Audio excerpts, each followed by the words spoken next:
For the first time in 4 decades, the U.S. Army unveiled a wholly new armored fighting vehicle, the M10 Booker.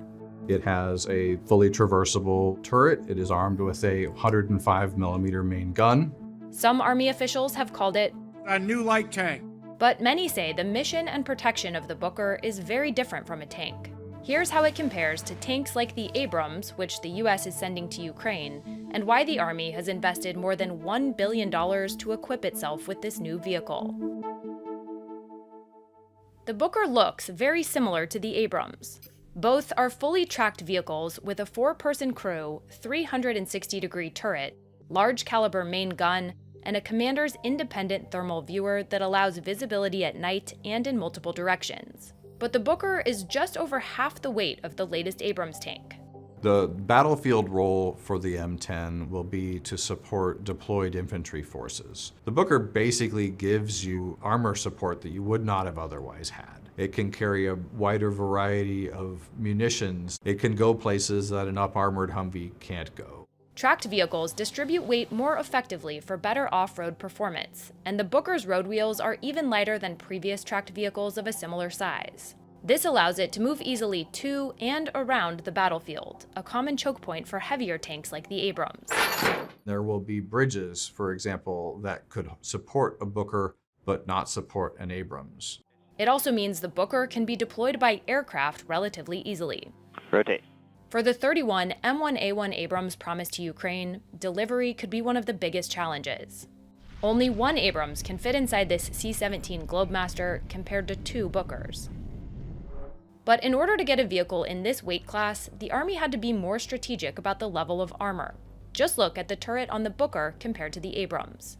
You can see from the roof on the turret in particular is actually armor. The turret connects the gun to the main body of the vehicle. The turret front is usually thought to be the part of the vehicle that is most likely to be hit by an enemy. Abrams' turret is very well protected. Booker's turret is probably fairly well protected, but the expectation is not there that it would be as survivable as Abrams. Even with less protection, the Booker does bring new capabilities to infantry forces with its main gun, a nearly 105mm cannon. That's smaller than the Abrams' 120mm main gun, but more powerful than the 25mm cannon on the M2 Bradley. It gives you the flexibility of firing projectiles that are specifically designed to penetrate armor. And the Booker also comes equipped with a highly accurate targeting system. Essentially, on each of these vehicles, you have a computer. That computer can be used to detect the range to the target using a laser, and it can calculate where to fire the gun to hit a target, including if it's moving and including if you're moving. But less armor might also explain a key difference between the two: engine placement. In the case of the Booker, that would mean that the engine sits in front of the crew and potentially provides additional protection to them. So if the vehicle is hit from the front, then there is a chance that the crew would be more likely to survive a hit. Abrams simply just has a great deal of front armor. It balances it by having the engine at the back. Compared to the Abrams gas turbine engine, burning like 12 gallons of fuel an hour just to be turned on. The Booker's 800 horsepower diesel engine is meant to extend the fuel time for a full 24 hours. When the vehicle is idling, it will burn much less fuel. All of these factors, weight, armor, main gun, and engine, play into how the two differ in deployment. The Booker is not necessarily designed to go toe-to-toe with an enemy's heavy armor. Top-tier main battle tanks, adversary armored vehicles, are not what you would want a Booker for. This is why we have Abrams and the Armored Brigade Combat Team. The Armored Brigade Combat Team is considered a heavy force. The Booker, on the other hand, is meant to work with the ground troops, or the Infantry Brigade Combat Team. Military experts say this team is designed for quick deployment and is able to operate in highly restrictive terrain like jungles, forests, mountains, and cities. The advantage of infantry is that they can go lots of places. They have lots of ability to see things. They can sneak around more effectively. If you are fighting in an environment that has very difficult terrain, they can then communicate where the most dangerous targets are to your tank. And the crew members operating this vehicle will find it rather familiar because both the Booker and the Abrams are made by the same company, General Dynamics Land Systems, so they do share some features in helpful ways.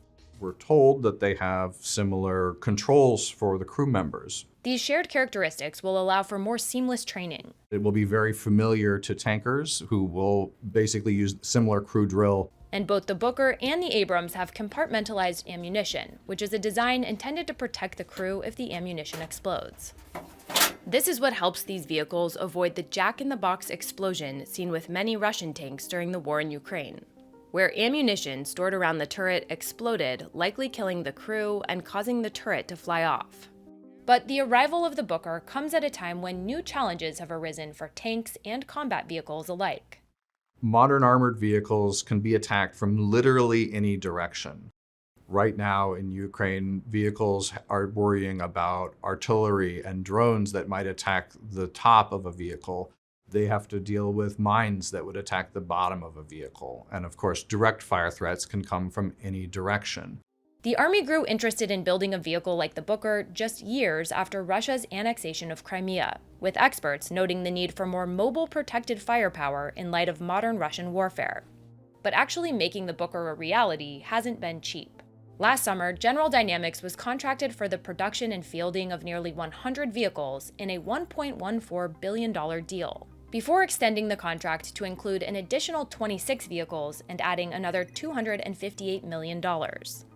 But the vehicle has run into issues. Early tests found high levels of toxic fumes when firing the main gun. The Army has pretty high expectations of how ready a vehicle should be when it reaches soldiers. If there's any issue with soldier safety, problem with the fumes from the main gun, which they actually have dealt with, according to the office that works the acquisition on this, they'll have to deal with that before they can greenlight production. The first unit of M10 Bookers is expected toward the end of 2025. Each of those systems is expected to cost around $13 million, with plans for the cost to go down as production increases.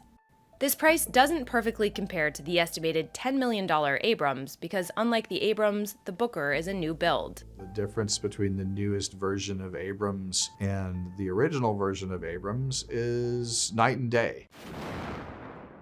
Abrams literally got a gun upgrade, a different main gun installed when it went from the M1 to the M1A2.